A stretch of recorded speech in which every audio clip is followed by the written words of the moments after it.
I remember some of my first days of school. How would my teachers be? Nice, mean, cool? Would I be given pages and pages and pages of homework?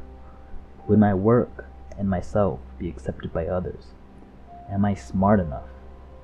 Safety is a feeling that many of us take for granted. Every day, we take risks without even knowing it.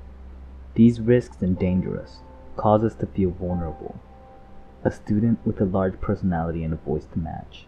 Shunned because that is weird, even when it is out of their control. A student who keeps to themselves, laughed at when given the opportunity to contribute. A student with different hobbies, given looks when sharing about themselves. A student with a history of poor academic performance, assumed to be incapable. These are the students who motivate me because it is my job to create a safe place for all students to flourish. My first year intern teaching, I took over a class almost halfway through the year. At the beginning, one of my students was frequently bullied in class, even though he was bright and kind. I remember one time, during a fire drill, I led my class out. It turned out to be a false alarm, and so we quickly went back in. It wasn't even 5 minutes out of the door. But when we got back, I heard a shout. His pencil was broken. As he tried to ask the class who broke his pencil, I could feel my anger rising.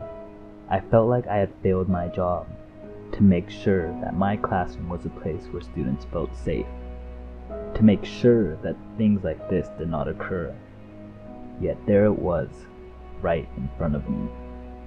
Background information. I am Asian American, Taiwanese to be exact.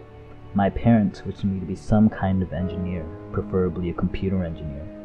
I tried it out since they were paying for my college education. I placed myself in an uncomfortable environment as I struggled through my first 2 years of college, taking difficult, time-consuming engineering courses. On top of a severe lack of motivation to stay in labs for hours upon hours, the tests were ruthless and made me feel incapable. I ended my second year with a cumulative GPA of 2.6. In the back of my head, my thoughts were occupied with eventually becoming a high school math teacher. I always tried to motivate myself by saying, I can always become a teacher after earning an engineering degree, and this might be better for my future. Why was I interested in becoming a high school math teacher? At first, it was a gut feeling of doing the right thing, of being able to help guide people along the way.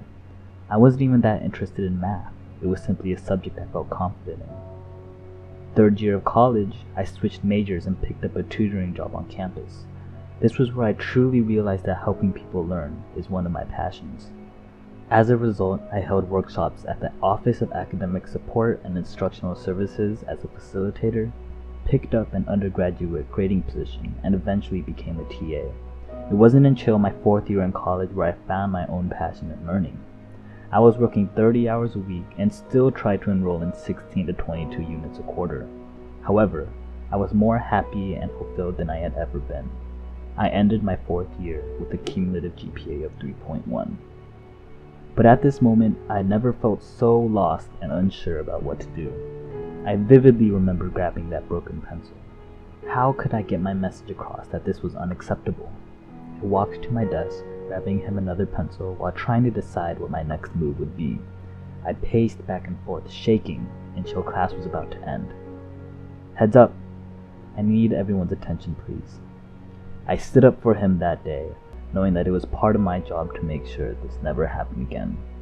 I told them that the behavior was unacceptable, and that if no one stepped up during class, I hoped that one of them would have the courage to apologize to him in person afterwards.